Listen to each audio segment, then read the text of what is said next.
For historical context and more information, see the description below.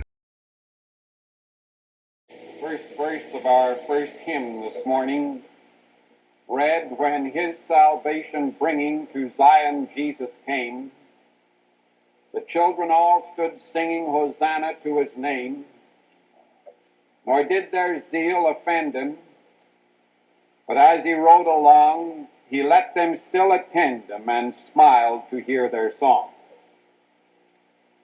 We like to think of a joyous reception on that Palm Sunday.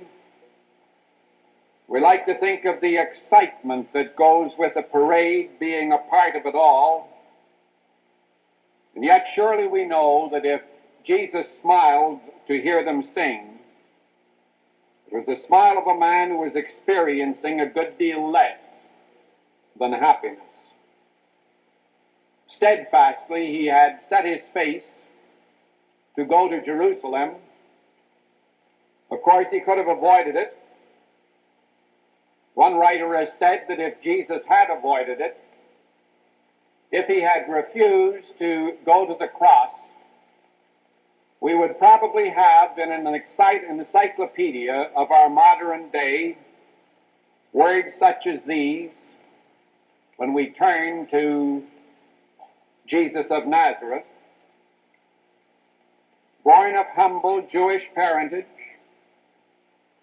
He claimed to be the expected Messiah of the Jewish people. He gathered a few disciples and professed to perform miracles. His teaching was of a high order. He lived to an old age. The doctrines which he preached never took root, and at last he died in obscurity. But Jesus wasn't the kind of person who could ever have been satisfied with that. He had the courage, he had the spiritual fortitude, he had the dedication to choose a cross. And I believe that these virtues and more were rooted in that 14th verse of the 8th chapter of John, that what he said there was a truth to which his mind went back time and time again in Holy Week. And if we could lay hold on them for ourselves as he did for himself, some of our crosses might become a bit more bearable. In that chapter in John, Jesus was having a very pointed discussion with the Pharisees. They had made many accusations against him. They were saying, in effect, that he had a lot of nerve to set himself up as a captain of the people. Did not they have Moses? And had Moses not given to them the law? And what right had Jesus to set himself above Moses? They said that he was bearing witness to himself, and it was not a true witness. And then Jesus gave us that great 14th verse. He said, "Though I bear record of myself, yet my record is true. For I know whence I came and whither I go, but ye cannot tell me whence I came and whither I go." The Weymouth translation puts it, "For I know whence I came from and where I'm going, but you don't know either one or the other." I know, Jesus said, whence I came. Let's look at that first of all. There's a power in those words, even if we divorce them from their religious context. Many a man has been tempted to do a misdeed, but when he remembered the family from which he came, he wasn't able to do it. Or something in the memory of his home training, something in the memory of his parents, something of the things that he had been taught as a child that came back to him. He knew from whence he came. And so he was unable to go ahead with the misdeed. Some have been dealt heavy blows, but they were saved from surrendered to them, because this would be a reflection upon family, upon friends, sometimes upon teachers, and even upon society. And they're remembered from whence they came, and something new came into their lives in the way of strength. How often when a nation is being tried, that inspiration to carry on comes from the memory of a great tradition. 77 years ago, our fathers brought forth in this continent a new nation, conceived in liberty, and dedicated to the proposition that all men are created equal. The memory of that not only lifted the people at Gettysburg, but it has lifted Americans ever since. Edgar Keith Levitt, some years ago, wrote a column on an old trunk that had been found in the attic of a home that had been in their family for some 150 years. And he said in the bottom of that trunk he came upon some newspapers that dated back to 1813, right in the midst of that war of 1812. And he said, running through that paper, running through the editorials, were the words liberty, rights, freedom, defense, patriotism. And consistently, the editors of that paper kept pounding those words into the consciousness of Americans, to bring them to remember something of the price that had been paid for what they had. And that the memory of that should make them strong. There's power in remembering from whence we came. Jesus knew it. On Palm Sunday, he must have seen that great invisible procession that was going ahead of him. Amos, with his deep concern for the poor. Jeremiah, with his prayer for individuals to turn to God. And after all, society is just a group of individuals. But Daniel, with his stubborn faith, enabled him to go into a lion's den rather than surrender his worship of God. Jesus knew that he belonged to that tradition. The most important point of all is that he knew that he came from God. And that gave an entirely new dimension and quality to the matter. Knowing that he came from God and that God was in him, there was an entire sphere of conduct that could not gain any headway in him in that last week. Knowing that he came from God, even though he was to be betrayed and tortured and denied, there must be no bitterness, there must be no cursing of his fate or of his tormentors. He came from God, and God was in him, and everything that happened to him must be handled in a way that it will be an expression of the Godlike. This runs through that entire last week. He came from God, and God was with him. And there's a power not of oneself that takes over when that happens. Woodrow Wilson put his dream of a federation of nations the federation of mankind into the League of Nations. The United States did not go along with him. However, when in the midst of his last illness,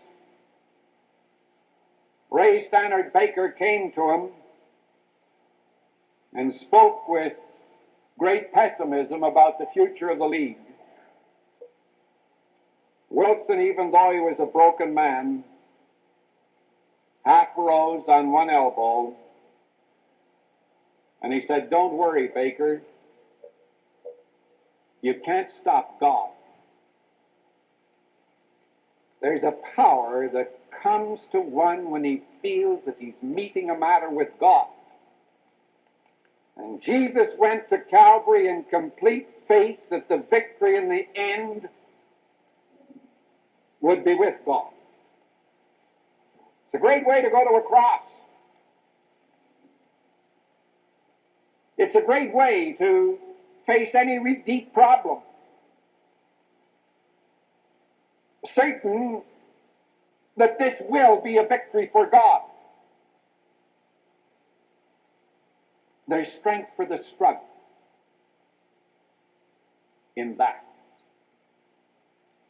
And Jesus must have felt it that day when going into Jerusalem on that humble beast, people cheering, knowing that it was just going to be a matter of hours when their cheering would be turned to jeers, when his friends would leave him, and he would go to Calvary. But he knew from whence he came, and there was power in that. "I know then," said Jesus, "whence I came and whither I go." Because God was at the beginning of his life, he knew that there was this same God at the end of life. Jesus was seeing Easter on Palm Sunday.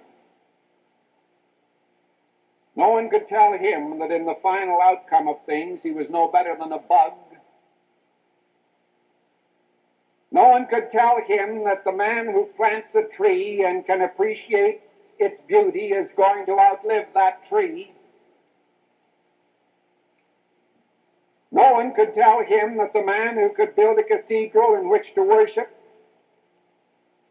is outlived by the cathedral. To Jesus, such a line of thinking was incredible. He knew that eye had not seen nor ear heard, neither had entered into mind of man what God hath prepared for them that love him. That's why he could say to his disciples as he felt death closing in upon him, "I go to my Father." That's why he could say to the Pharisees, "I know where I'm going." He refused to keep looking at Calvary. Always he was looking beyond that hill. He knew that the hope was not just in what was going to take place on the cross, but on what was going to happen afterwards. Great thing not to let one's eyes stop just when it sees the crosses of life, but look beyond it, where we're going. Remember that book that came out in the Second World War called The Human Comedy? If you do, you may remember Homer Macaulay. He was a telegraph boy.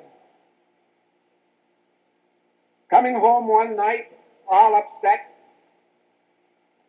because he had to take a telegram to a Mexican woman, and he knew that that telegram was telling this Mexican woman that her son had been killed in the war. And he said to his mother, "I'm lonely,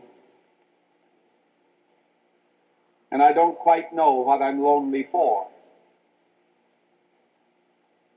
The mother smiled, waited to see if he had anything more to say. And then she said, the loneliness that you feel has come to you because you are no longer a child. But the whole world has always been full of loneliness, she said. That loneliness does not come from the war. The war did not make it. It was loneliness that made the war. It was the despair in all things for no longer having in them the grace of God. She thought a moment, and then she told him what her answer would be if she were in the place of that Mexican woman. She said, I've been thinking here for a moment what would come to my mind if you were to ring my doorbell and hand me that wire with a tear in your eye such as you have now. How would I respond?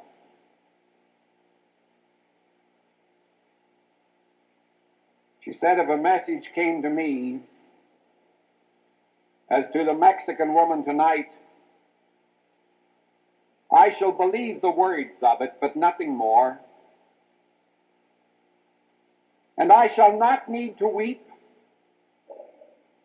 because I know there can be no ultimate killing of my son. There can be no ultimate killing of my son. That's a great faith. It's the Christian faith. And it comes to the person who knows where he or she is going. The rest of the verse says, ye cannot tell whence she came and whither I go. And that brings it right home to us. Often it's because we don't know these things concerning Christ that we don't know them about ourselves.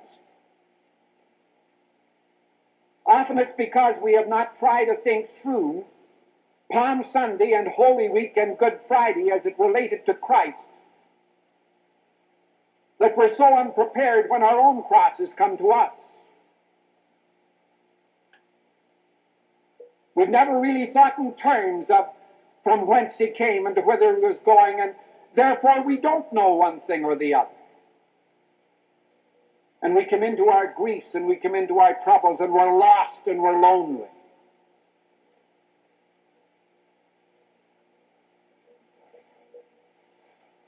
Crosses are desperately heavy for those who try to live life with a vacuum at the beginning and a vacuum at the end of life. I know where I came from and where I'm going,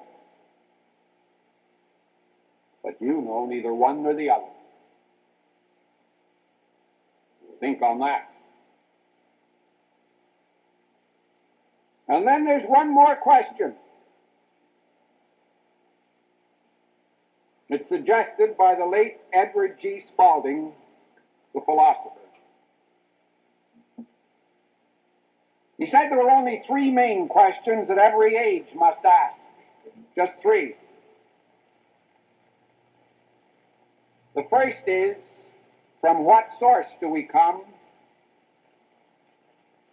The second is, toward what goal do we rightly move?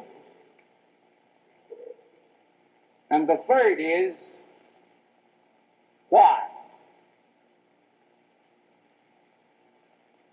Maybe that's the biggest of them all. Just one more question. What's it all about? It's one of the biggest little words in the English language. Jesus was aware of it on the cross, as both Son of Man and as the Son of God. And in the midst of his suffering,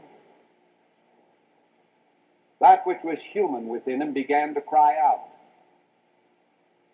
Apparently he was looking into his heart for some psalm that would express what was in his soul. For his scriptures, you know, were the Psalms and some of the prophets, the Old Testament works. Interestingly, he did not begin to recite a psalm that was making some positive statement like, "The Lord is my shepherd, I shall not want,"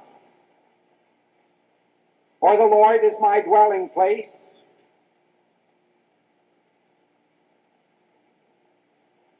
Evidently, he was starting to recite the 22nd Psalm. My God, why hast thou forsaken me?" Now, whether or not that happened, there would appear to have been some reaching out for answers that to that point he had not gotten. "If it be possible, let this cup pass from me," he said in another place. There seemed to be some dark spots in his soul, some unresolved questions in his mind. And isn't there some other way, O God? Why? One more question. Why?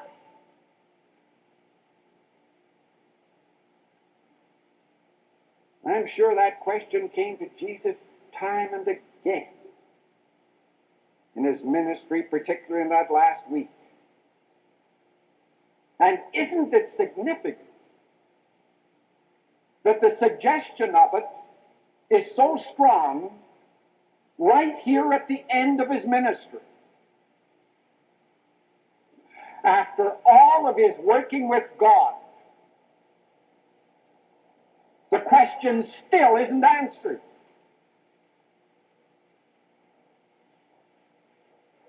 It's as if he were saying to us and to all ages,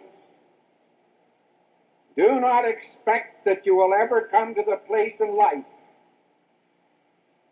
where there will not be at least one more question.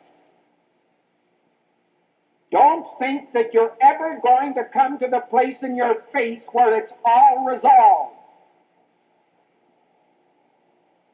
For it's just not going to happen. Draws us a bit closer to him, doesn't it? To realize that. To know that he asked them too. But we have so many. Some of our questions have to do with our doubts. Some of them have to do with what Alexis Carrel was concerned about in his Man the Unknown, in that grand old book which I recommend that you go back and read about every 5 years. He related the outstanding strides that were made in the study of man through the new techniques that were available to him. But he makes it very clear that the full knowledge of man is still an elusive thing,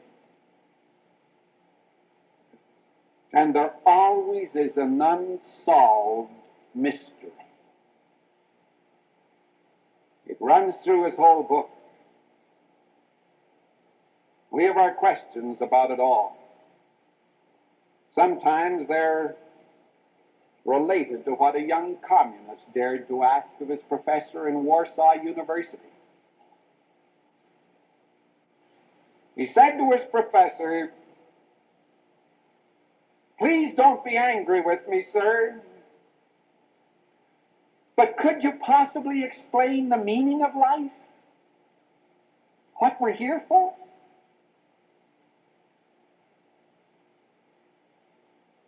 Seems to get increasingly difficult to answer that, and in this holy season, we've probably more questions concerning it than any other. They come to us in relation to the cross. Goodness crucified.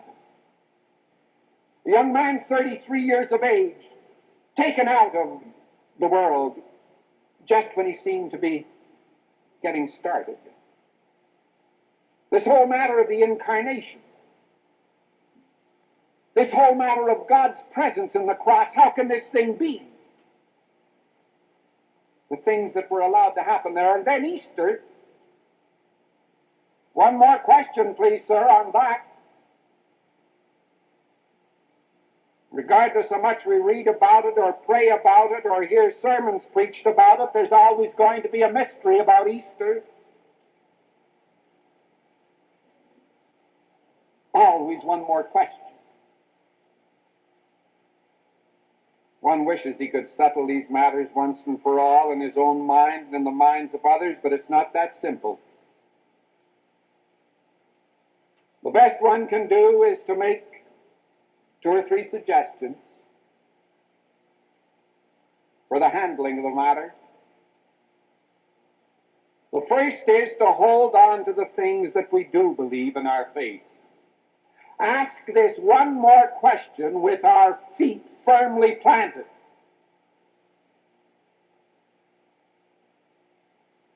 You'll notice that when the good golfers get into a sand trap, they keep working their feet trying to get solid ground. A lot of life is just like that. And we have to work ourselves until we come to the place where we feel that, well, now, this at least is something firm on which I can stand. And so when this one more question comes to us,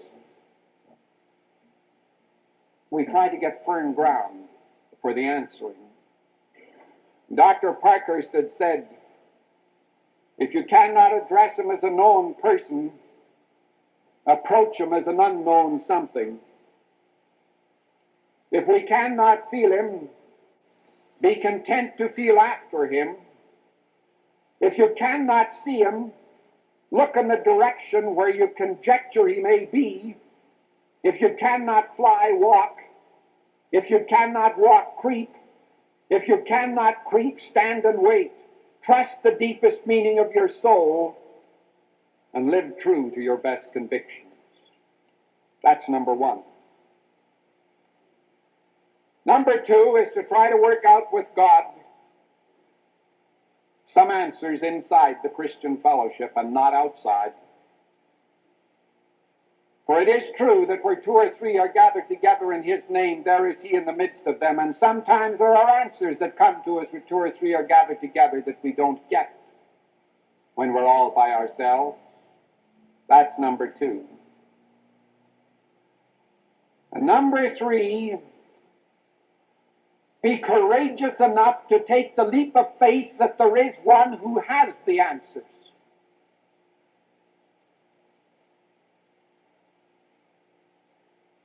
It's in that Holy Week story and beyond it. My God, why? But read on. Read on to the 24th verse of that song. For he hath not despised nor abhorred the affliction of the afflicted, neither hath he hid his face from him, but when he cried unto him, he heard. And out of Jesus got that far in his recitation, but he knew that those words were there. God does not forsake. There's a balm in Gilead. And Jesus on the cross says that even at the end, we still have one more question. Ask that question in faith with one spirit commended to God. That's what the cross says.